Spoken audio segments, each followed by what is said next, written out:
الحمدللہ وکفی والصلاة والسلام علی عبادہ الذین اصطفیٰ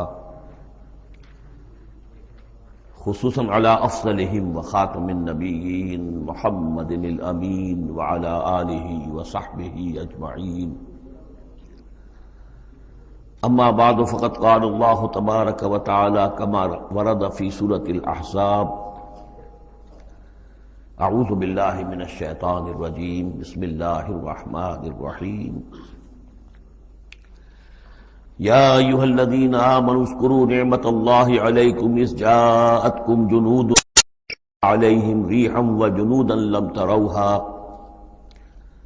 وکان اللہ بما تعملون بصیرا صدق اللہ العظیم رب اشرح لی صدری ویسر لی امری واحلل عقدۃ من لسانی یفقہوا قولی اللہم ربنا الہمنا رشدنا واعذنا من شرور انفسنا اللہم ارنا الحق حقا وارزقنا اتباعه وارنا الباطل باطلا وارزقنا اجتنابه اللہم وفقنا لما تحب وترضى اللہم ربنا آنس وحشتنا فی قبورنا وارحمنا بالقرآن العظیم اللہم اجعلہ لنا اماما ونورا وہدا ورحمہ اللہم ذکرنا منہ ما نسینا وعلمنا منہ ما جہلنا وارزقنا تلاوتہ آناء اللیل واطراف النہار واجعلہ لنا حجتا یا رب العالمین آمین۔ سورہ احزاب کے پہلے رکوع کا ہم ترجمہ کر چکے ہیں اور میں بتا چکا ہوں آپ کو کہ اس کا جو مضامین کا سلسلہ ہے وہ اب چوتھے رکوع کے ساتھ جڑے گا۔ درمیان میں جو دو رکوع آئے ہیں، دوسرا اور تیسرا، یہ دونوں غزوہ احزاب کے ضمن میں ہیں۔ غزوہ احزاب کا بھی جو کچھ مختصر سا تاریخی پس منظر اور اس کے حالات میں آپ کو بتا چکا ہوں کہ اللہ تعالیٰ نے ایسی سچویشن پیدا فرما دی کہ جس میں مسلمانوں کے لیے شدید ترین اور سخت ترین امتحان ہو گیا۔ تو میرا اپنا اندازہ ہے واللہ عالم، ذاتی اعتبار سے جس قدر شدید معاملہ حضور کے ساتھ ہوا ہے طائف میں، ذاتی اعتبار سے ظاہر بات ہے کہ وہاں شخصاً آپ پر ہوئی زیادتی جو ہوئی ہے اور ایک بہت بڑا امتحان اجتماعی سطح پر مسلمانوں کے لیے اسی شدت کا امتحان اور اسی درجے کی آزمائش جو ہے وہ غزوہ احزاب کے موقع پر آئی ہے۔ 12,000 کا لشکر آ کر مدینے کو گھیر کر پڑ گیا ہے، اور یہ کہ مدینے میں نہ صرف یہ کہ کل نفری 3,000 کی ہے جس میں منافقین بھی ہیں، پھر یہ کہ ان کی پشت پر وہ قبیلہ جو ہے یہود کا بنو قریظہ، ابھی تک اس نے بدعہدی نہیں کی تھی لیکن اب پورا اندیشہ تھا کہ بدعہدی کرے گا، اور وہ چنانچہ اسی محاصرے کے دوران میں اس نے بدعہدی کی بھی، اور ان کی سلسلہ جنبانی ہو بھی گئی تھی باہر سے آنے والے جو حملہ آور تھے ان کے ساتھ۔ بہرحال اس صورتحال میں جبکہ رسد کی بہت کمی تھی، شدید قحط کی کیفیت تھی، شدید سردی کا موسم ہے، سردی میں ویسے بھی انسان کو غذا کی زیادہ ضرورت ہوتی ہے، اس حال میں پھر خندق کھودنی پڑی مسلمانوں کو۔ تو یہ سمجھیے کہ جو شدید ترین امتحان ہو سکتا تھا وہ اللہ نے لے لیا، جس کا نتیجہ کیا نکلا؟ جو منافق اپنے دلوں میں نفاق کو چھپائے ہوئے تھے وہ نفاق ظاہر ہو گیا، ان کی زبانوں پر آ گیا، اور یہی اصل میں آزمائش کا اصل مقصود ہے، لیمیز الخبیث من الطیب، کہ اللہ تعالیٰ خبیث کو اور طیب کو علیحدہ علیحدہ کر دے، ممیز کر دے۔ جیسا کہ سورہ عنکبوت کے ہم نے پہلے رکوع میں 2 مرتبہ وَلَيَعْلَمَنَّ اللَّهُ الَّذِينَ صَدَقُوا وَلَيَعْلَمَنَّ الْكَاذِبِينَ وَلَيَعْلَمَنَّ اللَّهُ الَّذِينَ آمَنُوا وَلَيَعْلَمَنَّ الْمُنَافِقِينَ۔ اللہ تعالیٰ واضح کر دے گا، کھول کر رکھ دے گا کہ کون ہے سچے اور کون ہے جھوٹے، یعنی کون ہے حقیقتاً مومن اور کون ہے منافق۔ تو اس کا یہ فنومینن ہے، یہ گویا کہ جیسے کہ اس وقت سن 5 نبوی میں شدید ترین حالات ہو گئے تھے غلاموں کے لیے، نوجوانوں کے لیے۔ ظاہر بات ہے کہ حضور پر تو اس طرح کی دست درازی نہیں کر سکتے تھے مکے کے لوگ، لیکن غلام تھے یا نوجوان تھے، ان کے اوپر جو ہے جس شدید قسم کی آزمائش آ گئی تھی، اسی طرح کی گویا کہ آزمائش سن 5 نبوی میں یہ غزوہ احزاب کی شکل میں مدنی دور میں آ گئی ہے۔ یہ 5 ہجری ہے، وہ 5 نبوی ہے۔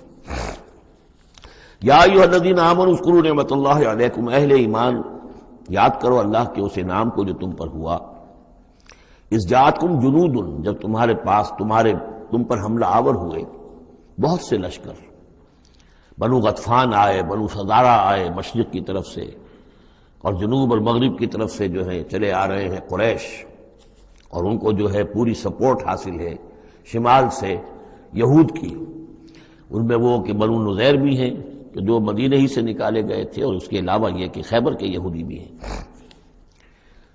فارسلنا علیہم ریحن، تو جب وہ لشکر آ گئے تم پر حملہ آور ہوئے تو ہم نے ان پر ایک آندھی بھیج دی، ایک تیز جھکڑ بھیج دیا، وجنودا لم تروها، وہ آندھی تو تم نے بھی دیکھی کہ آندھی آئی ہے، لیکن یہ کہ اور لشکر بھی ہم نے اتارے تھے جو تم نے نہیں دیکھے، یعنی فرشتے۔ وَكَانَ اللَّهُ بِمَا تَعْمَلُونَ بَصِيرًا، اور جو کچھ تم کر رہے تھے اللہ اسے دیکھ رہا تھا۔ کون اب کس کے منہ پر، کس کی زبان پر نفاق آ گیا ہے، کس کا ایمان اور پختہ ہو گیا ہے۔ تو یہ ایک جملے میں گویا کہ پوری داستان کو تو اللہ نے سمجھ لیا۔ 20-25 دن تک محاصرہ رہا، اکا دکا مبارزت ہوئی۔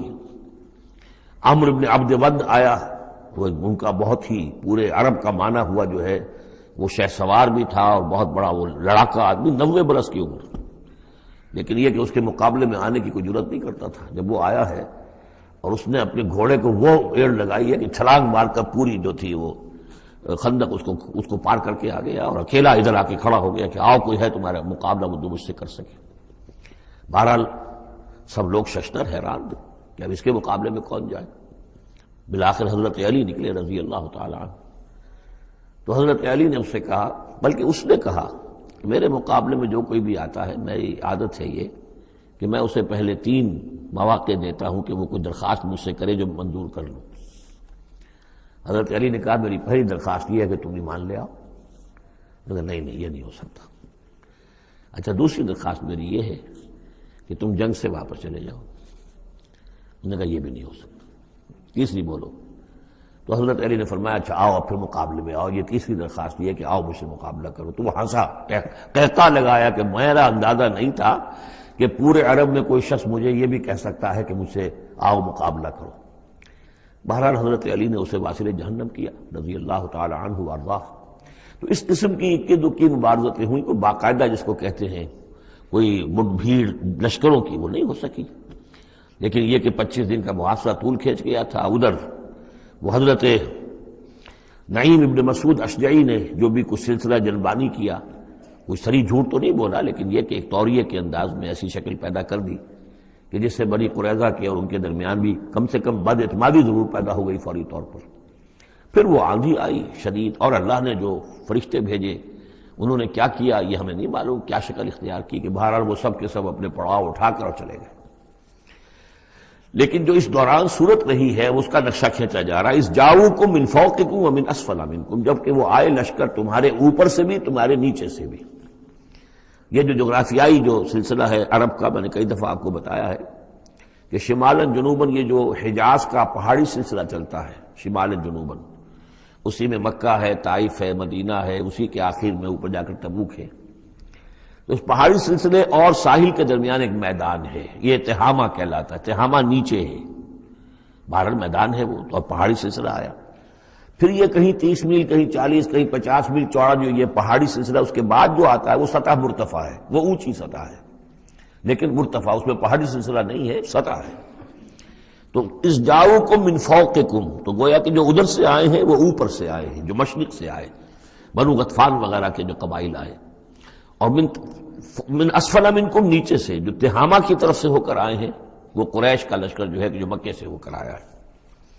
وَإِذْ زَاغَتِ الْأَبْصَارُ، اور جب کہ نگاہیں کج ہو گئی تھیں، جسے ہم کہتے ہیں کہ نگاہیں پتھرا گئی خوف کے مارے۔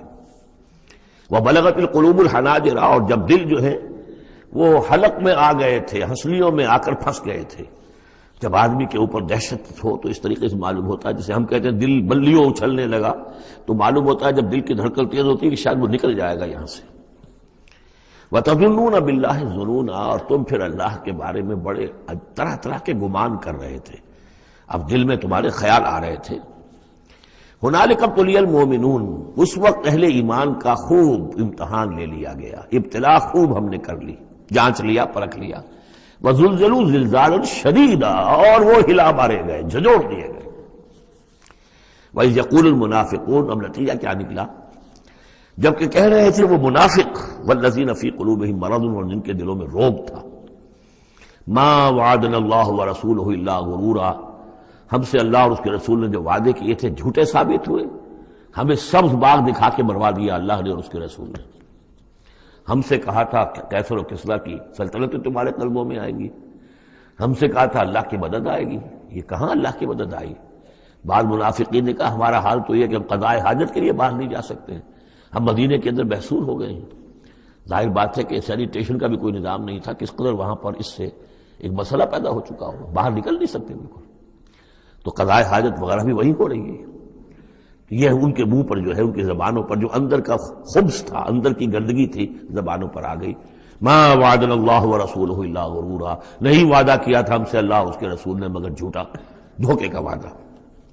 وَإِذْ قَالَتْ طَائِفَةٌ مِّنْهُمْ يَا أَهْلَ يَثْرِبَ، اور جبکہ ان میں سے ایک گروہ یہاں تک کہہ رہا تھا، اے یثرب والو، لا مقام لکم فارجعوا، اب تمہارا کوئی ٹھکانہ نہیں ہے، لوٹ جاؤ یہاں سے، کہاں تم مقابلہ کر سکتے ہو؟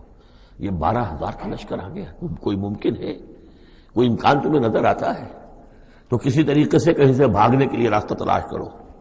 وَيَسْتَأْذِنُ فَرِيقٌ مِّنْهُمْ النَّبِيَّ، اور ان میں سے ایک گروہ جو ہے آ کر نبی سے اجازت طلب کر رہا تھا، یقولون ان بیوتنا عورا، اور وہ کہہ رہا تھا کہ ہمارے تو گھر کھلے پڑے ہوئے ہیں، یعنی گھروں کو اندیشہ ہے، گھروں کے اوپر پیچھے سے بنو قریظہ کے لوگ حملہ آور ہو جائیں، ہماری عورتیں وغیرہ جو ہم نے چند حویلیوں کے اندر جن کو جمع کیا ہے، آپ نے یہی کیا تھا حضور نے صلی اللہ علیہ وسلم، خواتین کو بچوں کو ایک ایسی جگہ پر کہ جہاں وہ وسطی علاقہ تھا مدینے کا، اور وہاں بڑی کوئی حویلی تھی اس میں جمع کر دیا تھا۔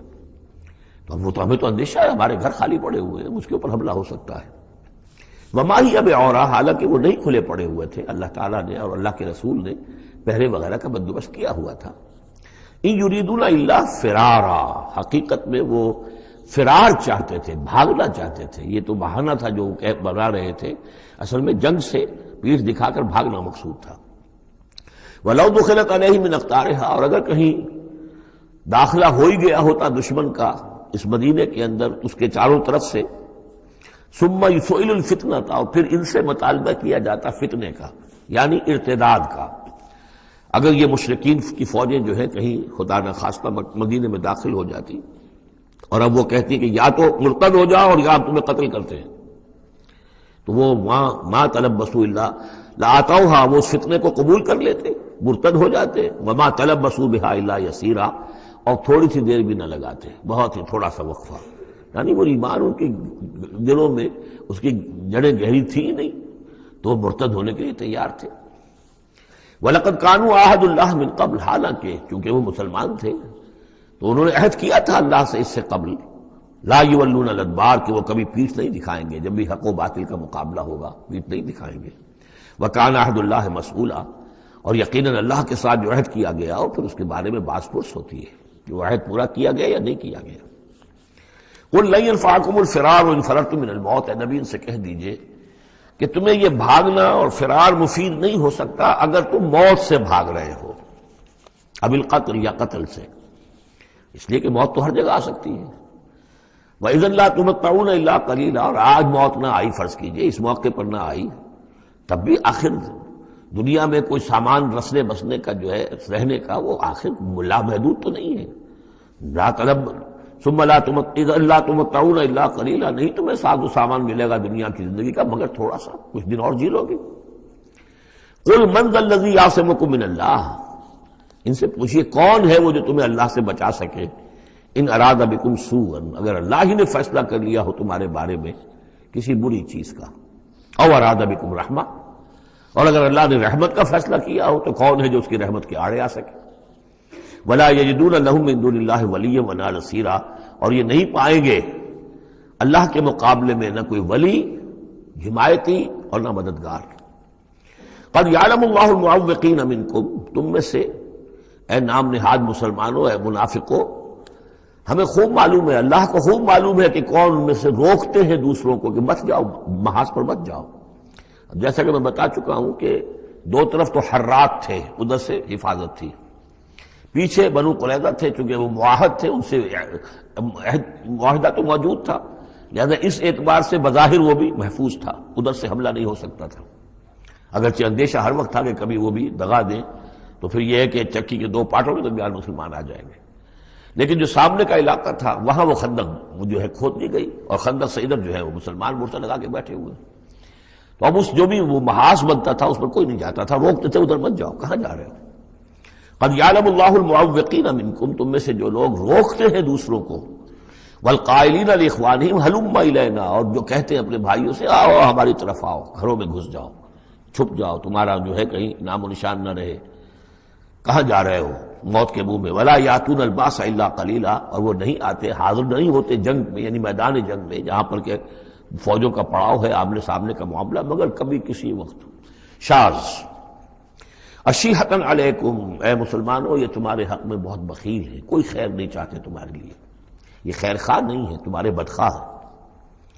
فَإِذَا جَاءَ الْخَوْفُ رَأَيْتَهُمْ، اور جب خوف اگر چلا جائے، یہ لشکر چلے جائیں، یہ خوف کی کیفیت ختم ہو جائے، رأيتهم ينظرون، اذا جاء الخوف، جب خوف آتا ہے، خوف کی کیفیت پیدا ہو جاتی ہے، خوفناک صورتحال، رأيتهم ينظرون إليك، تو اے نبی آپ ان کو دیکھتے ہیں کہ آپ کی طرف ایسے دیکھ رہے ہوتے ہیں، تدور اعینہم کالذی یغشی علیہ من الموت، کہ ان کی آنکھیں ایسی پھرتی ہیں جیسے کہ اس شخص کی آنکھ پھرا کرتی ہے کہ جس پر موت کی غشی طاری ہو رہی ہو، کیونکہ اب مرحلہ آ گیا خطرے کا، پھر جنگ ہے، پھر جانا پڑے گا، پھر وہی ساری صورتحال، سارے اندیشے، سارے خطرات، تو گویا کہ ان کو موت کی غشی اور نزع کی کیفیت کی میں جو ہوتی ہے، آنکھیں جس طرح کے پتھرا جاتی ہیں یا پھرتی ہیں، اس طریقے سے تدور اعینہم کالذی یغشی علیہ من الموت۔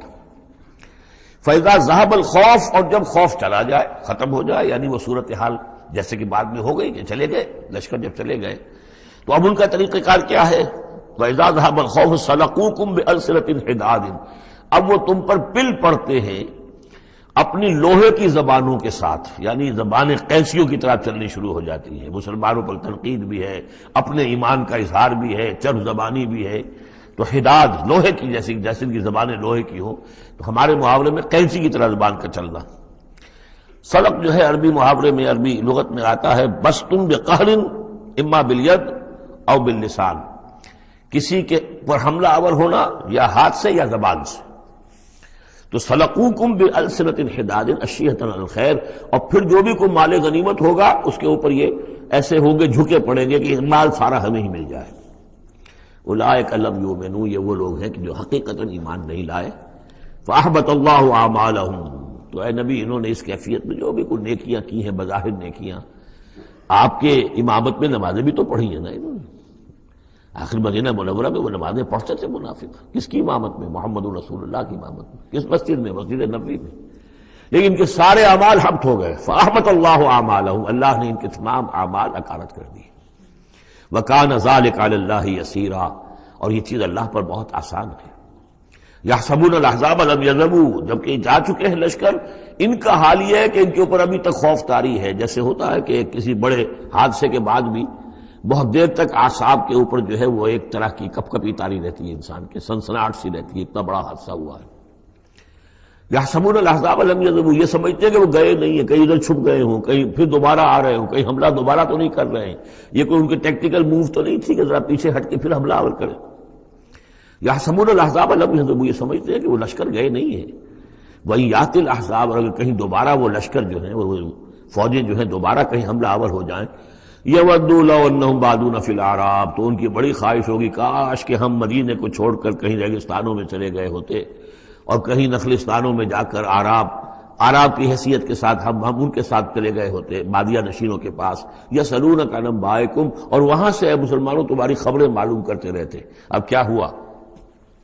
اونٹ کس کروٹ بیٹھا؟ وَلَوْ كَانُوا فِيكُمْ مَا قَاتَلُوا إِلَّا قَلِيلًا، اور اگر یہ تمہارے درمیان موجود بھی رہے تو قتال میں تو حصہ نہیں وہ لیتے مگر شاس دکھانے کے لیے، خانہ پوری جسے ہم کہتے ہیں۔ اب ایک کردار تو یہ ہے جو سامنے آ گیا، دوسرا کردار کیا ہے؟ لَقَدْ كَانَ لَكُمْ فِي رَسُولِ اللَّهِ أُسْوَةٌ حَسَنَةٌ، دوسرے کردار کا جو دوسری تصویر ہے، اس کا جو خورشید ہے، سورج ہے، وہ محمد رسول اللہ کا کردار ہے۔ فرمایا اے مسلمانوں تمہارے لیے اللہ کے رسول میں ایک اسوہ ہے، نمونہ ہے، بہترین نمونہ۔ اب یہ بات نوٹ کرنے کی ہے کہ یہ آیت ہمارے ہاں سیرت کی تقاریر ہوں، کوئی میلاد کی محفلیں ہوں، کوئی وعظ ہو تو اس میں بہت پڑھی جاتی ہے یہ آیت اسوہ حسنہ. لیکن عام طور پر ہمارے یہاں اسوہ حسنہ کیا ہے؟ چھوٹی چھوٹی سنتیں، ان کا تذکرہ ہوگا. مسواک کرنا بھی اسوہ ہے، ٹھیک ہے. اسی طریقے سے اور سنتیں ہیں. مسجد میں داخل ہو تو داہنا پاؤں آگے آنا چاہیے، بایاں نہیں، ٹھیک ہے، ہونا چاہیے. ایک شخص کو کرنا چاہیے، اہتمام کرنا چاہیے. حضور کا یہی معمول تھا. یہ سب بھی اسوے میں شامل ہے. اصل اسوہ یہ ہے کفر کے مقابلے میں جان ہتھیلی پر رکھ کر میدان میں آنا. یہ ہے اسوہ. یہ اسوہ ہماری نگاہوں سے اوجھل. محمد رسول اللہ کا مثالی کردار کس اعتبار سے؟ جب بھوک تھی شدید، حضور کو بھی بھوک تھی اور فاقہ تھا. جب صحابہ نے آ کے شکایت کی کہ حضور ناقابل برداشت ہو گئی ہے یہ بھوک، دیکھیے ہم نے اپنے پیٹوں پر پتھر باندھے ہوئے ہیں تاکہ یہ کہ معدے کو وہ جو ہنگر کنٹریکشنز ہوتی ہیں وہ نہ ہو. اس کو کم سے کم جھوٹا ہی صحیح ایک دلاسا ہو کہ کچھ بوجھ ہے میرے اوپر. وہ بوجھ چاہے پتھر کا ہو، کھانے کا نہ ہو. یہ سب پتھر باندھے ہوئے، کمر دوہری نہ ہو جائے ہماری. حضور نے اپنا کرتا اٹھا کے دکھایا، وہاں 2 پتھر بندھے ہوئے. اور اسی حال میں جب صحابہ کدالیں چلا رہے ہیں اور کھود رہے ہیں تو حضور جو ہے اپنے کندھے پر بڑے بڑے پتھر اٹھا کر لے جا کر اور باہر پھینک رہے ہیں. اسی میں آپ شریک ہیں پوری طریقے سے. یہ ہے اسوہ. ایسا نہیں تھا کہ بس حضور تو کہیں ایک جگہ بیٹھے ہوں اور خیمہ لگا ہو اور مور چھل چلے جا رہے ہوں، سمجھے آپ، اور سب ٹھنڈی چھاؤں آپ کو فراہم کی گئی ہو اور باقی سب لوگ جو اس کام میں لگے ہوئے ہیں. یہ اسوہ ہے محمد کا صلی اللہ علیہ وسلم. لقد کان لکم فی رسول اللہ اسوۃ حسنہ. اسی کو میں کہا کرتا ہوں جدید اصطلاح میں ایک ہے میکرو اکنامکس اور ایک ہے مائکرو اکنامکس. تو مائکرو سنت کو تو لوگ جانتے ہیں، یہ سنت ہے، یہ سنت ہے. اس میں سے بعض کے بارے میں بڑے جھگڑے بھی ہیں، رفع یدین سنت ہے یا نہیں ہے، لیکن میں اس مسئلے پر نہیں جا رہا ہوں. لیکن میکرو سنت جو ہے، سب سے بڑی سنت جو ہے، وہ تو یہ ہے کہ وحی کے آغاز کے بعد سے لے کر 40 برس کی عمر کے بعد سے لے کر حضور نے ایک لحظہ، ایک منٹ معاش کی جد و جہد میں صرف نہیں کیا. پوری زندگی، پورا وقت، پوری توانائی، پوری قوت دعوت دین، اقامت دین، دین کی دعوت، دین کی اقامت اسی میں لگائی. کوئی جائیداد نہیں بنائی، کوئی کاروبار، حالانکہ اس سے پہلے آپ بہت کامیاب تاجر تھے، کاروبار کرتے تھے. لیکن جب یہ فرض منصبی آ گیا، یا ایھا المدثر قم فانذر وربک فکبر، اب یہی کام ہے، تو کچھ تو اس کی بھی پیروی کرنے کی کوشش کی جائے. اس درجے میں نہ صحیح، وہ عکس تو ہو. میکرو سنت جو ہے کسی درجے میں تو اپنی زندگی کے اندر اس کا عکس پیدا کیا جائے. ہاں اس کے ساتھ پھر چھوٹی چھوٹی سنتیں بھی ہو جاؤں تو کیا کہنے ہیں، پھر نور علی نور ہے. لیکن یہ اس میکرو سنت کا تو ہے ہی نہیں. اپنے تو ساری توانائی، ساری طاقت، سارا وقت دنیا بنانے میں، اور یہ کہ وہ مسواک کر لی تو سمجھا کہ میں نے تیر مار لیا، 100 شہیدوں کا ثواب مل گیا مجھے، میں نے مسواک کیے، میں نے برش نہیں کیا. اور بعض لوگ تو پھر مسواک اپنی جیب میں اس طرح رکھتے ہیں کہ جیسے قومی نشان ہمارا، یہ اس طریقے سے تاکہ معلوم ہو جائے کہ یہ شخص جو ہے سنت رسول کا یہ جو ہے پابندی کرنے والا ہے. سنت ہے. تو لقد کان لکم فی رسول اللہ اسوۃ حسنۃ لمن کان یرجو اللہ والیوم الآخر. بڑی اہم آیت ہے یہ. اسوہ تو حضور کا اپنی جگہ پر مکمل ہے، کامل ہے، لیکن یہ کس کے لیے اسوہ ہے؟ جو یہ 2 شرطیں پوری کرے، 3 شرطیں. جو اللہ سے ملاقات کا امیدوار ہے، اللہ سے محبت کرتا ہے اور یوم آخر پر یقین رکھتا ہے، اور ذکر اللہ کثیرا، اور ذکر کرتا ہے اللہ کا کثرت کے ساتھ. یہ بالکل وہی بات ہے کہ قرآن مجید تو ہدایت ہے پوری نوع انسانی کے لیے، ھدی للناس، لیکن قرآن سے استفادے کی شرط ہے تقوی، ھدی للمتقین. تو جو ربط و تعلق ہے ان 2 آیتوں میں وہی سمجھیے کہ اپنی جگہ پر حضور کی زندگی ایک اسوہ کاملہ ہے، مکمل، لیکن اس سے استفادے کی شرائط ہے. لمن کان یرجو اللہ والیوم الآخر وذکر اللہ کثیرا. اب یہ اہل ایمان، حضور کے بعد اہل ایمان کا تذکرہ ہو رہا ہے. محمد الرسول اللہ والذین معہ، اب معہ جو تھے اہل ایمان. ولما رأى المؤمنون الاحزاب، اور جب اہل ایمان نے دیکھا ان لشکروں کو، قالوا هذا ما وعدنا الله ورسوله وصدق الله ورسوله، انہوں نے کہا یہی تو ہے جس کا اللہ نے وعدہ کیا تھا ہم سے اور اس کے رسول نے وعدہ کیا تھا. اب دیکھیے ایک ہی سچویشن ہے، اس کا ری ایکشن کس قدر ایک دوسرے سے مختلف ہے. معلوم ہے یہ مسئلہ ہے انسان کا اندرونی. یضل بہ کثیرا ویہدی بہ کثیرا. تو جیسے قرآن کے بارے میں آیا اسی طریقے سے اس سچویشن سے بھی انہوں نے کیا کہا؟ ہم نے تو سنا ہوا ہے، پہلے ہی اللہ نے کہہ دیا تھا وَلَنَبْلُوَنَّكُمْ بِشَيْءٍ مِّنَ الْخَوْفِ وَالْجُوعِ وَنَقْصٍ مِّنَ الْأَمْوَالِ وَالْأَنفُسِ وَالثَّمَرَاتِ، یہ قرآن مجید میں سورہ بقرہ میں آیت نہیں آ چکی تھی؟ لَتُبْلَوُنَّ فِي أَمْوَالِكُمْ فِي أَنفُسِكُمْ وَأَمْوَالِكُمْ، یہ کیا سورہ آل عمران میں آیت نہیں آ چکی تھی؟ یہ تو چیزیں وہی تو ہے جس کا کہ ہم سے وعدہ کیا تھا۔ وَلَمَّا رَأَى الْمُؤْمِنُونَ الْأَحْزَابَ، جب دیکھا اہل ایمان نے ان احزاب کو، قالوا هذا ما وعدنا اللہ ورسولہ وصدق اللہ ورسولہ، اور بالکل صحیح کہا تھا اللہ نے بھی اور بالکل صحیح فرمایا تھا اس کے رسول نے بھی، وما زادہم الا ایمانا وتسلیما، اور نہیں ہوا ان میں کسی شے کا اضافہ مگر ایمان اور تسلیم، ایمان کے ساتھ تسلیم، سر تسلیم خم، سر تسلیم خم ہے جو مزاج یار میں آئے، جو اللہ کی طرف سے فیصلہ ہے، جیسا کہ ہم پڑھ چکے ہیں سورہ توبہ میں، اگرچہ سورہ توبہ تو بہت بعد میں نازل ہوگی، ابھی 4 سال بعد میں اس سورہ مبارکہ کے وہ زمانہ نزول کے اعتبار سے، لیکن ہم تو پڑھ چکے ہیں ہر طرف موسوم بنا اللہ احد الحسنیین، ہمارے لیے تم کیا اندازہ کس چیز کا انتظار کر سکتے ہو سوائے 2 نہایت اعلیٰ ترین صورتوں کے، ہم سب کے سب شہید ہو جائیں تب بھی ہماری کامیابی ہے، اور ہم کامیاب ہو کر آ جائیں تو تب تو تم بھی مانو گے کامیابی ہے، اس لیے ہمیں تو کوئی اندیشہ ہی نہیں۔ تو اس میں تسلیم ان کے اندر، اور ہم بھی تسلیم کی خو ڈالیں گے، بے نیازی تیری عادت ہی صحیح۔ من المؤمنین رجال صدقوا ما عاہدوا اللہ علیہ، ان اہل ایمان میں وہ جمع مرد لوگ ہیں رضی اللہ تعالی عنہم وارضاہم اجمعین، صدقوا ما عاہدوا اللہ علیہ، جنہوں نے سچا کر دکھایا وہ عہد جو انہوں نے اللہ سے کیا تھا۔ انہوں نے کہا تھا ہم اپنی جان اور مال حاضر ہے، ہم جنت کے عوض یہ سب کچھ دینے کو تیار ہیں، انہوں نے وہ عہد پورا کر دیا۔ فَمِنْهُمْ مَنْ قَضَى نَحْبَهُ، ان میں سے وہ بھی ہیں جو اپنی نظر گزار چکے، نظر پیش کر چکے۔ کتنے ہی صحابہ تھے جو اس وقت تک جام شہادت نوش کر چکے تھے، سن 5 ہے یہ تو، سن 3 میں 70 صحابہ تو غزوہ احد کے اندر ہی شہید ہوئے۔ فَمِنْهُمْ مَنْ قَضَى نَحْبَهُ، ان میں وہ بھی ہیں کہ جو اپنی نظر پیش کر چکے۔ وَمِنْهُمْ مَنْ يَنْتَظِرُ، اور باقی جو ہے وہ منتظر ہے کہ کب وقت آئے۔ یہ تو ہم انتظار میں ہیں کہ کب اللہ تعالیٰ ہمیں بھی شہادت کا درجہ دے، ہماری بھی شہادت قبول فرما لے۔ لگا رکھا ہے تیرے خنجر و ثنا کے لیے وبال دوش سر، جس میں وبال دوش سر، جس میں ناتواں پہ مگر لگا رکھا ہے تیرے خنجر و ثنا کے لیے۔ ہم تو اللہ منتظر ہیں کہ کب ہماری باری آ جائے۔ فَمِنْهُمْ مَنْ قَضَى نَحْبَهُ وَمِنْهُمْ مَنْ يَنْتَظِرُ وَمَا بَدَّلُوا تَبْدِيلًا، اور انہوں نے ہرگز تبدیلی کوئی نہیں کی جو انہوں نے عہد اللہ سے کیا، سر بوس میں فرق نہیں آنے دیا۔ لِيَجْزِيَ اللَّهُ الصَّادِقِينَ بِصِدْقِهِمْ، تاکہ اللہ تعالیٰ سچوں کو ان کی سچائی کا پورا بدلہ دے۔ وَيُعَذِّبَ الْمُنَافِقِينَ إِنْ شَاءَ أَوْ يَتُوبَ عَلَيْهِمْ، اور ان منافقوں کو چاہے تو ان پر عذاب بھیج دے، اور چاہے تو ابھی ان کی توبہ قبول کر لے، انہیں توبہ کا موقع دے دے۔ یہ میں بتا چکا ہوں کہ آخری فیصلہ ہوا وہ جب کہ غزوہ تبوک کا معاملہ ہوا ہے، پھر آخری فیصلے ہوئے ہیں۔ یا سورہ نساء جو ہے اس کے اندر بھی وہ آیت آ گئی تھی کہ فی الدرک الاسفل من النار، لیکن آخری چیز کہ اے نبی استغفر لہم او لا تستغفر لہم ان تستغفر لہم 70 مرۃ فلن یغفر اللہ لہم، کہ اب آپ ان منافقوں کے لیے استغفار کریں یا نہ کریں، اگر 70 مرتبہ بھی استغفار کریں گے تب بھی اللہ ان کو معاف نہیں فرمائے گا۔ ان اللہ کان غفور الرحیم، یقینا اللہ غفور الرحیم ہے۔ ورد اللہ الذین کفروا، اللہ نے لوٹا دیا ان کافروں کو جو چڑھ کر آئے تھے بڑے شان و شوکت کے ساتھ، وہ پورے لشکر جو ہے سب چلے گئے بغیظہم، وہ اپنے غصے کو ساتھ ہی لے گئے۔ وہ غصہ جو ہے وہ نکالے بغیر، یا تو کوئی جنگ ہوتی، کچھ وہ قتل عام کرتے تو کچھ غصہ ان کا نکلتا، اللہ نے ان کو ان کے غصے کے ساتھ ہی واپس کر دیا۔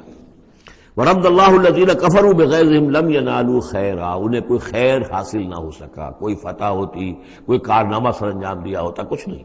وکفى اللہ المؤمنین القتال، اور اللہ کافی رہا اہل ایمان کی طرف سے قتال کے لیے۔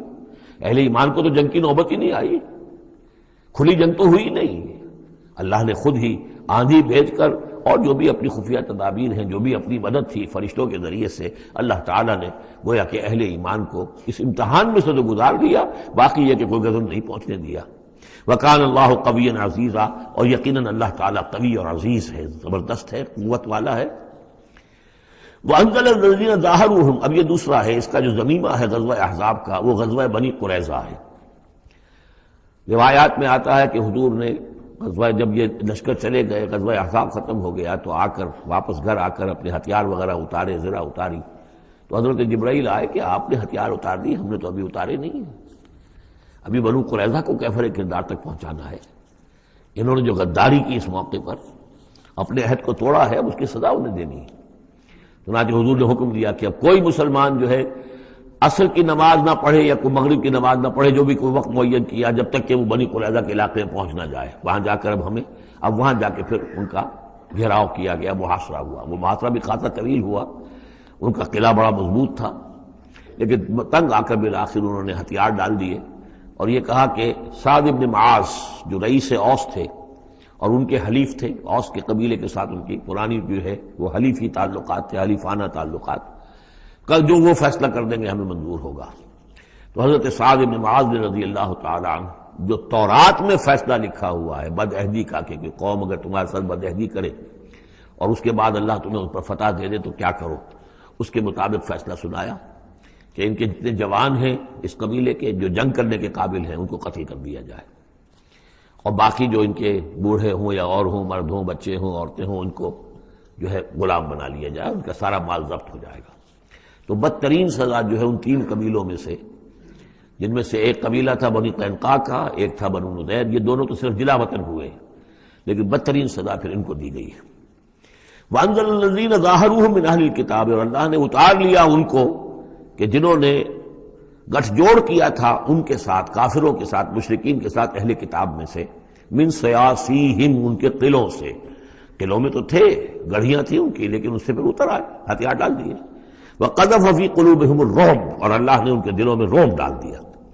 فَرِيقًا تَقْتُلُونَ، تو اب تم ایک ان میں سے کچھ کو تم قتل کر رہے ہو، وَتَأْسِرُونَ فَرِيقًا، اور کچھ کو تم نے اسیر بنا لیا ہے اور قیدی بنا لیا ہے، حضرت سعد بن معاذ کے فیصلے کے مطابق۔ وَأَوْرَثَكُمْ أَرْضَهُمْ وَدِيَارَهُمْ، اللہ نے تمہیں وارث بنا دیا ان کی زمینوں کا بھی، اور ان کے مکانوں کا، گھروں کا، ان کے قلعوں کا، وَأَمْوَالَهُمْ، اور ان کے اموال کا، وَأَرْضًا لَّن تَطَئُوهَا، اور ابھی بہت سی زمینیں ہیں جن پہ ابھی تمہارے قدم نہیں گئے، اللہ تعالیٰ تمہیں وہ دے گا۔ چنانچہ اس کے بعد اللہ نے فتح دینی جو شروع کی ہے۔ غزوہ احزاب جو ہے در حقیقت یہ ایک ٹرننگ پوائنٹ تھا حضور کی سیرت کے اندر، اس لیے کہ اس کے بعد حضور نے کہہ بھی دیا تھا، غزوہ احزاب کے بعد صحابہ کو خوشخبری دے دی تھی، لن تغزوکم قریش بعد عامکم ھذا، مسلمانوں اس سال کے بعد اب قریش تم پر دوبارہ حملہ آور نہیں ہوں گے۔ ان کی آخری یہ اٹیمپٹ تھی جو انہوں نے کر لی ہے، اب ان میں ہمت نہیں ہوگی کہ وہ دوبارہ چڑھائی کر کے آئیں، وَلَٰكِنَّكُمْ تَغْزُونَهُمْ، بلکہ اب تم چڑھائی کرو گے۔ وہ چڑھائی اگلے ہی سال سن 6 میں حضور نے کی، لیکن حضور نے کس طرح کی چڑھائی کی کہ عمرے کے لیے جا رہے ہیں ہم، تو ہتھیار نہیں ہے، ہتھیار بند ہے، احرام باندھا ہوا ہے۔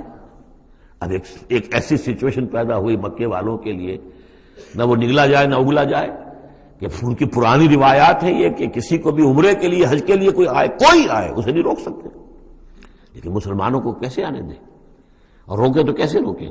بالآخر انہوں نے فیصلہ کیا ہم کسی ضرورت نہیں آنے دیں گے۔ ادھر حضور نے پھر جو ہے بیعت لے لی کہ اب یہاں سے ہم کوئی بھی زندہ نہیں جائے گا، سب جانے یہیں دے دیں گے۔ بیعت علی الموت، بیعت رضوان جو ہوئی اس موقع پر، وہ بیعت علی الموت تھی، یہیں پر جانے دے دیں گے۔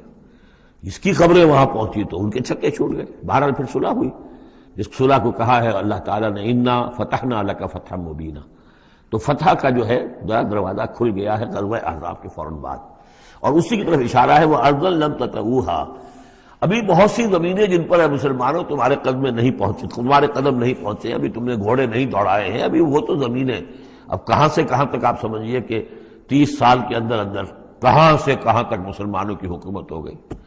تو وہ سارا اشارہ اس میں ہے، خاص طور پہ خیبر سن 7 میں یہودیوں کا گڑھ فتح ہو گیا۔ وَكَانَ اللَّهُ عَلَىٰ كُلِّ شَيْءٍ قَدِيرًا، اور اللہ تعالیٰ ہر چیز پر قادر ہے۔ اب یہاں سے وہ مضمون شروع ہو رہا ہے کہ جو پہلے رکوع میں تھا، کچھ جو مجلسی اصلاحات ہیں، یوں سمجھیے کہ ان کی پہلی قسط وہ ہے جو سورہ احزاب میں آ رہی ہے۔ 5ویں سال عرب میں پردے کا رواج نہیں تھا، چادر کا رواج تھا، مرد بھی عورت بھی، باہر جب نکلتا تھا تو ایک لمبی سی چادر لے کر، لیکن یہ کہ مردوں کے صرف کندھے پر وہ پڑی ہوتی تھی، عورتیں یہ ضرور تھا کہ اسے اپنا تقریباً پورے جسم میں کو لپیٹ لیتی تھی اس میں، لیکن چہرے کا کچھ نہیں، سر پہ کچھ نہیں، سر پر اگر ہو گیا ورنہ چہرہ کھلا۔ یہ وہاں کے رواج تھے، گھروں میں بے دھڑک جا رہے ہیں آ رہے ہیں، اور جو بھی تھا وہاں پر جو صورتحال تھی۔ اب اس میں جو تدریجاً اصلاح کی گئی، تو پہلی بات جو سمجھنے کی ہے وہ یہ ہے کہ اصلاح کا آغاز ہوا، چیریٹی بگنز ایٹ ہوم، نبی کے گھر سے آغاز کیا گیا، اور نبی کی بیویوں کو سب سے پہلے مخاطب کیا گیا، اس لیے کہ یہاں سے اس کا آغاز ہوگا۔ اور اس میں ایک بڑا لطیف نکتہ یہ ہے کہ حضور صلی اللہ علیہ وسلم جو اسوہ حسنہ ہے کامل، تو مردوں کے لیے تو کامل اسوہ حسنہ ہے حضور صلی اللہ علیہ وسلم، باپ کی حیثیت سے، بیٹے کی حیثیت سے، داماد کی حیثیت سے، خسر کی حیثیت سے، قاضی القضات کی حیثیت سے، سپہ سالار کی حیثیت سے، ہیڈ آف دی اسٹیٹ کی حیثیت سے، امام کی حیثیت سے، خطیب کی حیثیت سے، معلم کی حیثیت سے، مربی اور مزکی کی حیثیت سے، جتنی حیثیتیں آپ گن سکتے ہیں حضور کی سیرت میں اسوہ موجود ہے۔ ایک پہلو سے اسوے میں کمی ہے، اور وہ کمی کیا ہے؟ عورتوں کے جو خاص نسوانی معاملات ہوتے ہیں اس میں تو حضور اسوہ نہیں بن سکتے، حضور تو مرد ہیں، تو عورتوں کی زندگی کا ایک حصہ ہے کہ نہیں؟ تو عورتوں کے لیے اسوہ کون ہے؟ وہ آپ کے ازواج مطہرات کو اسوہ بنایا جا رہا ہے، اس لیے اصلاح کا عمل ان سے شروع کیا گیا، اور ان کو گویا کہ کہہ دیا گیا کہ تم اگر نیکی کرو گی دوہرا اجر پاؤ گی، کیوں کہ تمہیں تو دیکھ کر تمام مسلمان خواتین نے جو ہے تمہارے نقش قدم کی پیروی کرنی ہے، اور خدا نے خاصہ تم نے کوئی غلط حرکت کی تو تمہیں دوہری سزا ملے گی، اس لیے کہ تم تو ان کے لیے اب اسوہ ہو۔ تو گویا کہ اسی سورہ مبارکہ میں حضور کے بارے میں آیت آئی ہے لَقَدْ كَانَ لَكُمْ فِي رَسُولِ اللَّهِ أُسْوَةٌ حَسَنَةٌ، لیکن حضور کے اس اسوے میں جو ایک پہلو سے کمی ہے کہ خواتین کے لیے ان کے جو مخصوص نسوانی معاملات ہیں ان کے لیے حضور کی شخصیت میں اسوہ نہیں ہے، اس خلا کو پر کیا ہے ازواج مطہرات کے ذریعے سے۔ یا ایھا النبی قل لازواجک، اے نبی کہہ دیجئے اپنی بیویوں سے، ان کنتن تردن الحیاۃ الدنیا وزینتہا فتعالین امتعکن واسرحکن سراحا جمیلا۔ یہ واقعہ ایلا ہے۔ اب آپ کو معلوم ہے کہ جب مسلمانوں کے ہاں خوشحالی آ گئی، اب فتح کا دور شروع ہو گیا، مال غنیمت بھی آیا ہے، تو عام مسلمانوں کے گھر میں خوشحالی ہو گئی، تو ازواج مطہرات بڑھ طبع بشری ان کی طرف سے بھی ایک تقاضا آیا کہ اب ہمارا بھی نفقہ، ہمارا خرچہ کچھ بڑھایا جائے۔ اس مطالبے کو حضور نے اتنا ناپسند کیا کہ قسم کھا لی کہ 1 مہینے تک میں گھر میں کسی گھر میں نہیں جاؤں گا، کسی اپنی اہلیہ محترمہ سے ملاقات نہیں کروں گا، اور مسجد کے ساتھ ہی ایک بالا خانہ سا تھا، اس میں آپ نے اپنا جو ہے وہ قیام کر لیا، تو ایک طوفان مچ گیا مدینے میں۔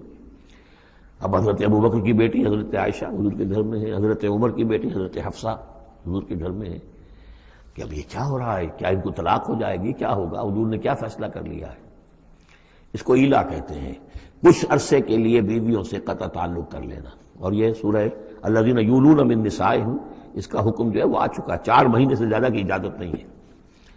لیکن یہ کہ بہرحال یہ جب حضور نے کیا تو اس کے بعد پھر یہ آیات نازل ہوئی کہ نبی اب آپ صاف 2 آپشنز رکھ دیجئے اپنی ازواج کے سامنے، اگر تو انہیں دنیا چاہیے تو وہ خود آیات ہی میں دیکھ لیجئے، ان کنتن تردن الحیات الدنیا، کہ اگر تو تم چاہتی ہو دنیا کی زندگی، اس کی زیبائش اور آرائش، وزینتہا فتعالین، آؤ امتعکن، میں تمہیں مال و متاع دے دوں گا، واسرحکن سراحا جمیلا، پھر میں اپنے گھر سے تمہیں رخصت کر دوں گا خوبصورتی کے ساتھ، کوئی دنگا نہیں،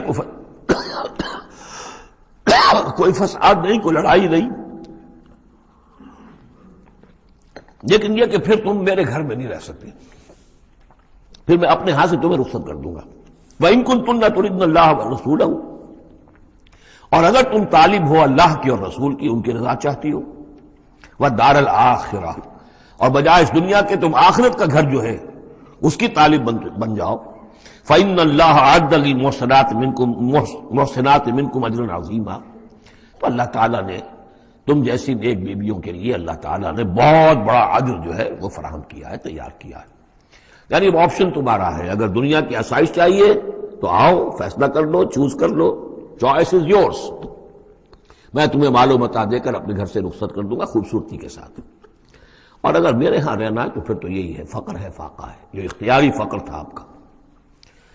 اس میں ظاہر بات واقعہ یہی ہے کہ جب یہ بات رکھی گئی سب سے پہلے حضرت عائشہ نے کہا میں تو اللہ اور اس کے رسول کو منتخب کرتی ہوں، اور ایک ایک کر کے تمام ازواج نے یہ کہا، اپنے تمام مطالبات سے وہ دستبردار ہو گئی، اور پوری زندگی اس طرح گزری ہے کہ کبھی 2 وقت جو ہے چولہا گرم نہیں ہوا ہے محمد کے گھر میں صلی اللہ علیہ، کسی بھی گھر میں، کسی بھی زوجہ محترمہ کے گھر میں۔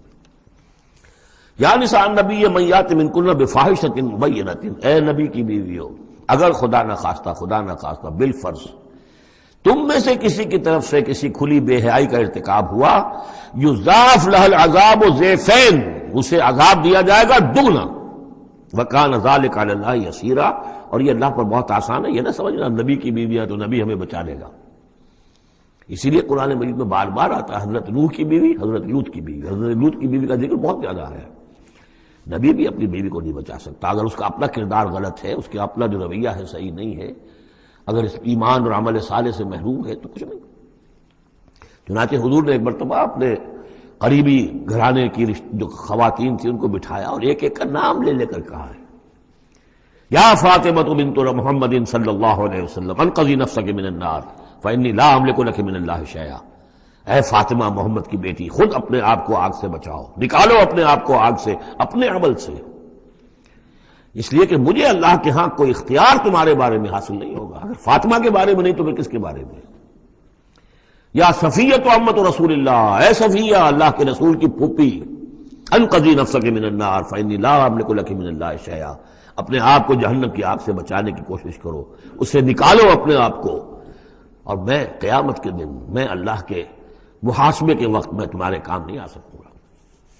ومن یقنط منکن للہ ورسولہ، تو اب جو کوئی بھی تم میں سے اللہ اور اس کے رسول کی اطاعت پر کاربند ہو جائے، فرما برداری اختیار کرے، وتعمل صالحا، اور نیک عمل کرے، نوتہا اجرہا مرتین، تو اسے ہم اس کا اجر بھی دیں گے دوہرا۔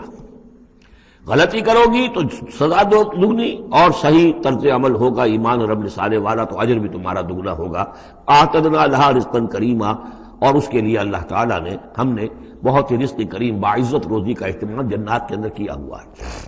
یا نساء النبی لستن کاحد من النساء، اے نبی کی بیویوں تم عام عورتوں کے مانند نہیں ہو، تم نبی کی بیویاں ہو۔ یہاں اس کو سمجھ لیجیے، مراد کیا ہے کہ تمہیں اسوہ بننا ہے امت کی تمام خواتین کے لیے تا قیامت۔ لستن کاحد من النساء، اب پہلی ہدایت یہ دی گئی ان اتقیتن فلا تخضعن بالقول۔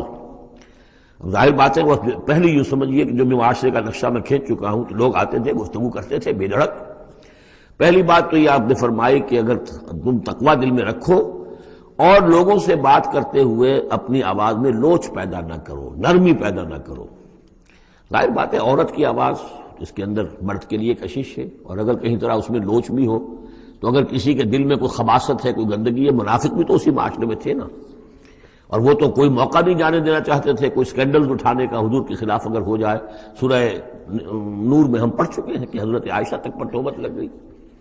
تو یہ کہ اگر فیتم الذی فی قلبہ مرض، کہ کہیں تم تو اپنی شرافت اور مروت کی وجہ سے نرم انداز میں بات کرو، اور جس کے دل میں کوئی روگ ہے، منافقت کا روگ ہے، بیماری ہے، وہ کوئی اور ہی امید لگا لے کہ شاید ان کی کوئی توقع، شاید میں یعنی یہاں پہ اگر کوئی محنت کروں، کوشش کروں تو شاید میری دال گل جائے، کسی بری نیت اور ارادے کو دل میں پال لے۔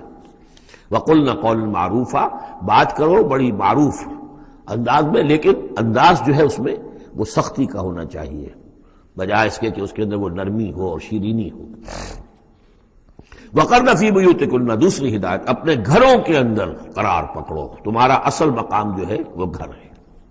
اب یہ اصول دیے جا رہے ہیں، یعنی سمجھیے کہ یہ اصلاحات جو ہو رہی ہیں، مخلوط معاشرہ نہیں ہے اسلامی معاشرہ، عورت کا اصل مقام اس کا گھر ہے، ماں کی حیثیت سے، بہن کی حیثیت سے، بیٹی کی حیثیت سے، بیوی کی حیثیت، گھر کے اندر۔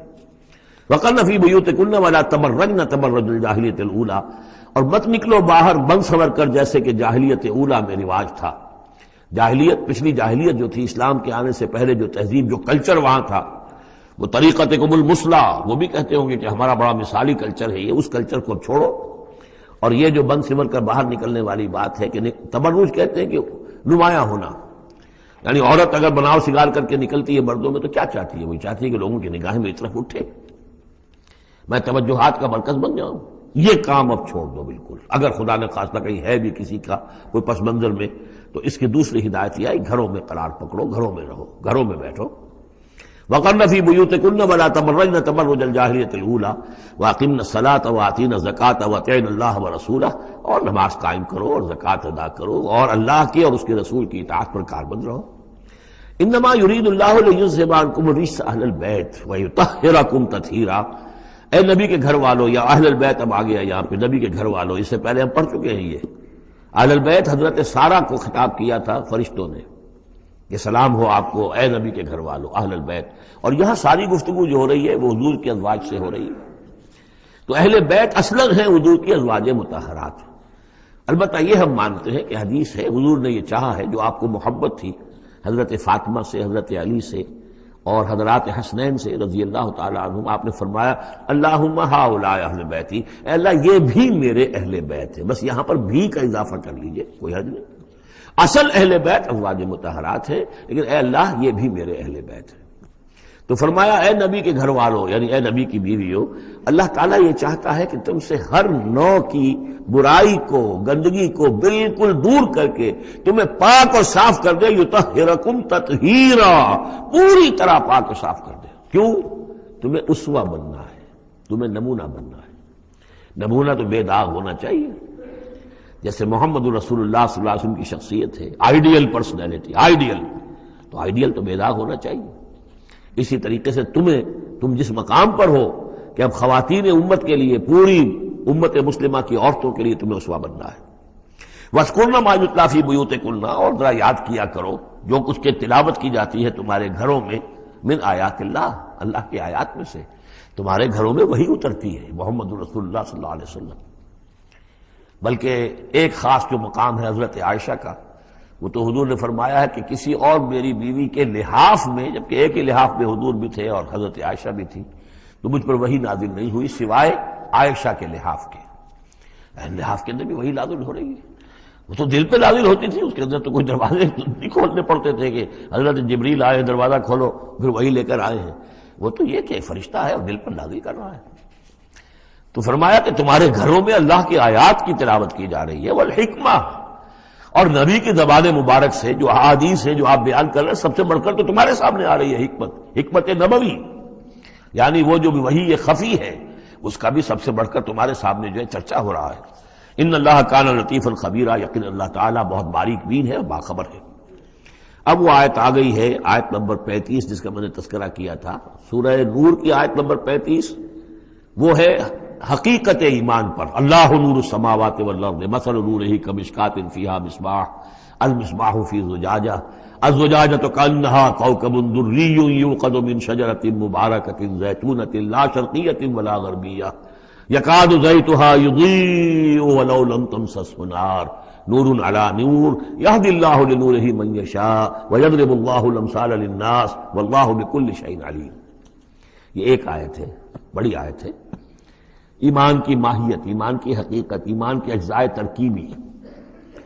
اب اس ایمان کا ظہور جو انسانی شخصیت میں ہوتا ہے، اور اس کو اب یہاں پہ 10 صفات جو ہے گنوائی گئی ہیں. لیکن چونکہ یہاں پہ اس سورہ مبارکہ کا بھی اور سورہ نور کا بھی، جیسا کہ ان دونوں کا مضمون یہ ہے کہ وہ جو معاشرتی اصلاح اور ان میں خواتین جو ہیں ان کے مسائل کو خاص طور پہ لایا جا رہا ہے. تو عام طور پر تو قرآن میں یہ ہے کہ جو حکم بھی ہے وہ مذکر کے صیغے میں آ جاتا ہے، مردوں سے خطاب کر کے، لیکن عورتیں بھی اس کی مخاطب ہیں. اسے برسبیل تغلیب کہتے ہیں، قاعدہ ہے کہ بظاہر خطاب ہے اقیم الصلاۃ، مذکر کا صیغہ ہے، لیکن یہ خطاب جو ہے یہ عورتوں سے بھی ہے. اللہ یہ کہ ابھی ہم نے پڑھا اقیمنا الصلاۃ، یہ یہاں مؤنث کے اس میں بھی آ گیا، لیکن عام طور پر قرآن میں جو آیا ہے وہ تو مذکر کا صیغہ ہے. لیکن یہاں آپ دیکھیں گے کہ ان کیفیات کو اور خصوصیات کو، جو ایمان کے ثمرات اور نتائج ہیں، ان کو دہرا کر مردوں اور عورتوں کے لیے علیحدہ علیحدہ بالکل پوری صراحت کے ساتھ. ان المسلمین والمسلمات، یقیناً مسلمان مرد اور مسلمان عورتیں، یعنی اطاعت کر لینے والی، سر تسلیم قلب کرنے والے مرد اور عورتیں. والمومنین والمومنات، اور مومن مرد اور مومن عورتیں. والقانتین والقانتات، اور فرما بردار مرد اور فرما بردار عورتیں. والصادقین والصادقات، اور راست باز مرد اور راست باز عورتیں. صدق قول بھی، صدق مقال اور صدق عمل، صدق کردار. والصابرین والصابرات، اور صبر کرنے والے مرد اور صبر کرنے والی عورتیں، والخاشعین والخاشعات، اور اللہ کے سامنے جھکے رہنے والے مرد اور جھکے رہنے والی عورتیں، والمتصدقین والمتصدقات، اور اللہ کے لیے صدقہ دینے والے مرد اور صدقہ دینے والی عورتیں، والصائمین والصائمات، اور روزہ رکھنے والے مرد اور روزہ رکھنے والی عورتیں، والحافظین فروجہم والحافظات، اور اپنے شرمگاہوں کی حفاظت کرنے والے مرد اور اپنی شرمگاہوں کی حفاظت کرنے والی عورتیں، والذاکرین اللہ کثیرا والذاکرات، اور کثرت کے ساتھ اللہ کا ذکر کرنے والے مرد اور ذکر کرنے والی عورتیں، اعد اللہ لہم مغفرۃ واجرا عظیما، اللہ تعالیٰ نے ان سب کے لیے مغفرت اور بہت بڑا اجر تیار کر رکھا ہے۔ اللہم ربنا اجعلنا منہم، اللہم ربنا اجعلنا منہم۔ اب وہ مسئلہ آ رہا ہے کہ جس کی تمہید ہوئی تھی پہلے رکوع میں، حضرت زینب رضی اللہ تعالیٰ عنہ سے حضور کی شادی کا معاملہ، اور اس سے پہلے حضور کے کہنے کی وجہ سے حضرت زینب کا نکاح جو حضرت زید ابن حارثہ سے ہوا، پھر زید ابن حارثہ رضی اللہ تعالیٰ عنہ نے جو ان کو طلاق دینی چاہی، پھر حضور کے دل میں جو یہ خیال ہوا کہ میں نے پہلے تو حکم دے کر نکاح پر مجبور کیا، اب اگر یہ داغ لگ جاتا ہے زینب کو تو گویا کہ پھر تو ایک ہی شکل رہ جائے گی اس کی دلجوئی کی، تلافی کی، کہ میں خود نکاح کروں۔ اب میں خود نکاح کروں گا تو چونکہ زید میرا منہ بولا بیٹا رہا ہے پہلے، ایک طوفان اٹھ کھڑا ہوگا، حالانکہ اس میں بات کوئی نہیں تھی، لیکن یہ کہ حضور نے اس کی وجہ سے یہ سمجھا کہ یہ مصلحت کے خلاف ہوگا، تو اسی گویا کہ آپ اسی ششپنج میں تھے کہ یہ آیات نازل ہو گئی۔ پہلی آیت میں تذکرہ ہے اس کا کہ جو حضور کے کہنے کی بنا پر حضرت زینب اور ان کے بھائی آمادہ ہوئے نکاح پر، ورنہ وہ آمادہ نہیں تھے زید بن حارثہ سے نکاح پر۔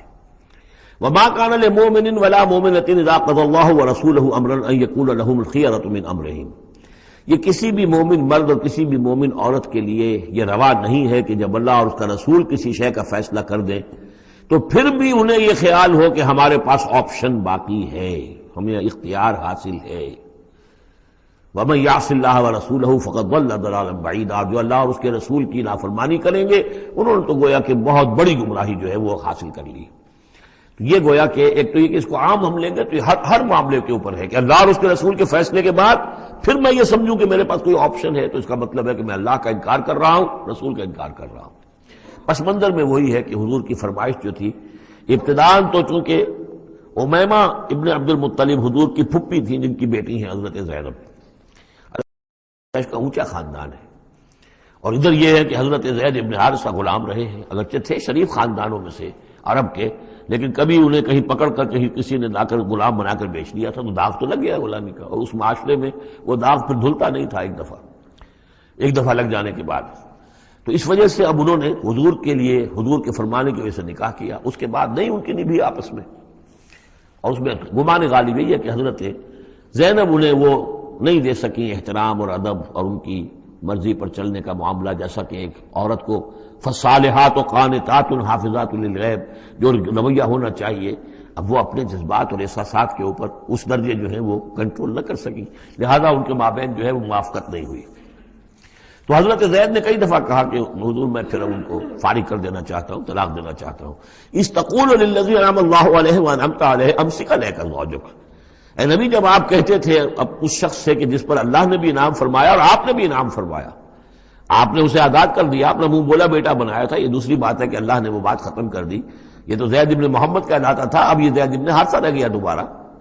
آپ اس سے کہتے رہے امسک علیک زوجک، نہیں اپنی بیوی کو روکے رکھو، گھر میں آباد رکھو، ذرا اور کوشش کرو، ذرا اور کہ مزاجوں کی موافقت ہو جائے، واتق اللہ، اللہ سے ڈرو، اللہ کا تقوی اختیار کرو، وتخفی فی نفسک ما اللہ مبدیہ، اور آپ اپنے دل میں چھپائے ہوئے تھے وہ بات جس کو کہ اللہ تعالیٰ اللہ مبدی، جسے اللہ تعالیٰ کھولنا چاہتا ہے۔ وتخشى الناس، آپ لوگوں سے ڈر رہے تھے، واللہ احق ان تخشاہ، جبکہ اللہ زیادہ حقدار ہے اس کا کہ آپ اس سے ڈریں۔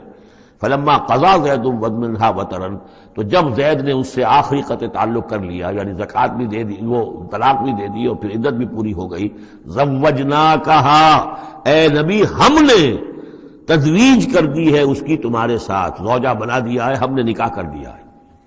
حضرت زینب پھر یہ کہا کرتی تھیں، دوسری ازواج مطہرات سے فخر کرتی تھیں کہ تمہارے نکاح سب کے جو ہیں زمین پر ہوئے، میرا نکاح آسمان پر ہوا ہے۔ جب حضور نے شادی کی ان سے پھر تو اللہ نے نکاح کیا، اللہ نے نکاح پڑھایا ہے۔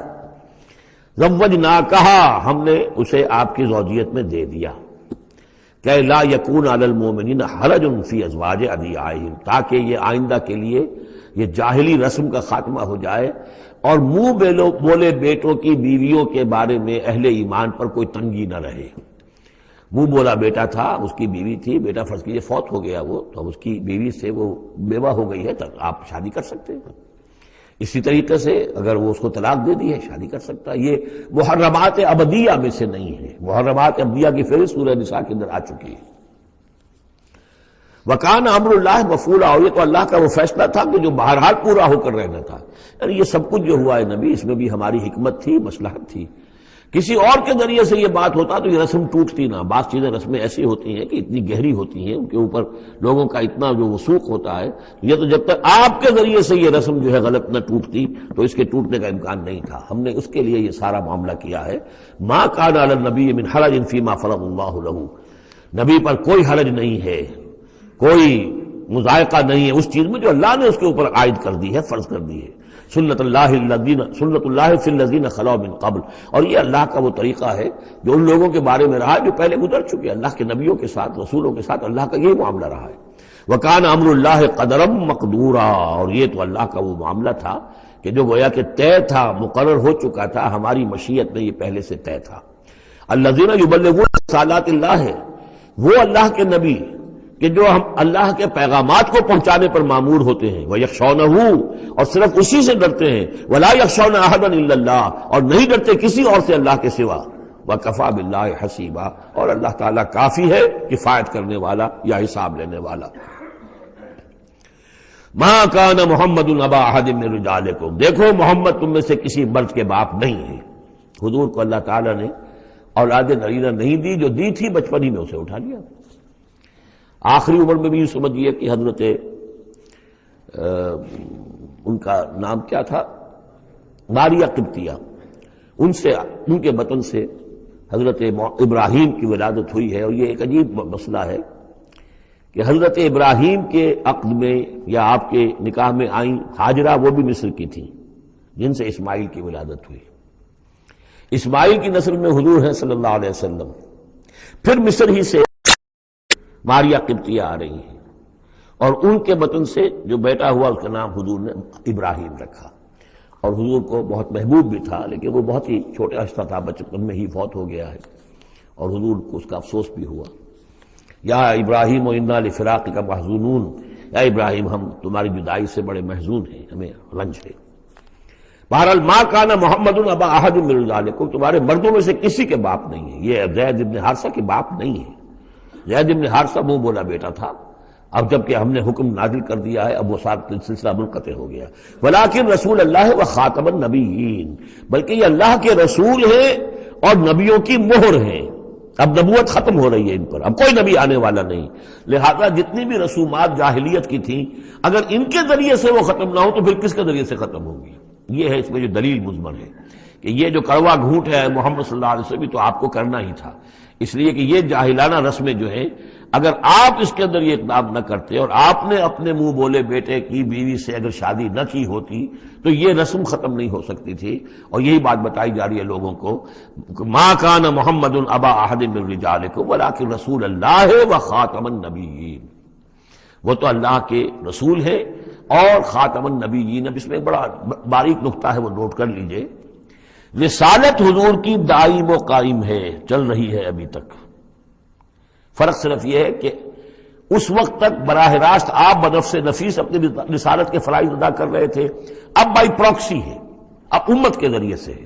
جو بھی آپ کے امتی ہیں، جو بھی دین کے خادم ہیں، جو بھی قرآن کے پیغام کو پہنچا رہے ہیں، جہاں تک پہنچا رہے ہیں وہ رسالت محمدی کا پیغام پہنچ رہا ہے، رسالت محمد کی ہے صلی اللہ علیہ وسلم۔ جیسے کہ ہم نے سورہ انعام میں آیت پڑھی تھی، اوحی الی ھذا القرآن لانذرکم بہ ومن بلغ، اے نبی ان سے کہہ دیجئے یہ قرآن مجھ پر وحی کیا گیا ہے تاکہ اس کے ذریعے سے میں تمہیں بھی خبردار کر دوں اور جسے بھی یہ قرآن پہنچ جائے۔ اسی لیے امت کو آپ ہدایت دے کر گئے تھے، فَلْيُبَلِّغِ الشَّاهِدُ الْغَائِبَ، اب یہ تمہارا کام ہے اس قرآن کی تبلیغ کرو اور پہنچاؤ، جو بھی یہاں نہیں ہے ان تک پہنچاؤ۔ تو گویا کہ رسالت محمدی ختم نہیں ہوئی ہے، رسالت محمدی تو چل رہی ہے، لہذا ختم کا لفظ جو آیا ہے وہ رسالت کے ساتھ نہیں آیا، نبوت کے ساتھ آیا۔ نبوت ختم ہو گئی جب وحی کا دروازہ بند ہو گیا، نبوت ختم ہو گئی۔ نبوت محمدی آپ کی ذات کے ساتھ تھی. وہ جیسے ہی آپ کی ذات جو ہے وہ اس دنیا سے اس نے پردہ کیا، اس کے ساتھ ہی آپ کی وہ نبوت کا دروازہ بند ہو گیا. لیکن رسالت محمدی وہ تو دائم و قائم ہے. اسی لیے یہاں دیکھیے ولیکن رسول اللہ ہے وخاتم النبیین، آپ تو اللہ کے رسول ہیں اور دائم ہیں اور قائم ہیں، اور خاتم النبیین ہیں اور نبیوں کی مہر ہے. وکان اللہ بکل شیء علیما، اور یقیناً اللہ تو ہر چیز کا علم رکھنے والا ہے. صدق اللہ العظیم. میرے حساب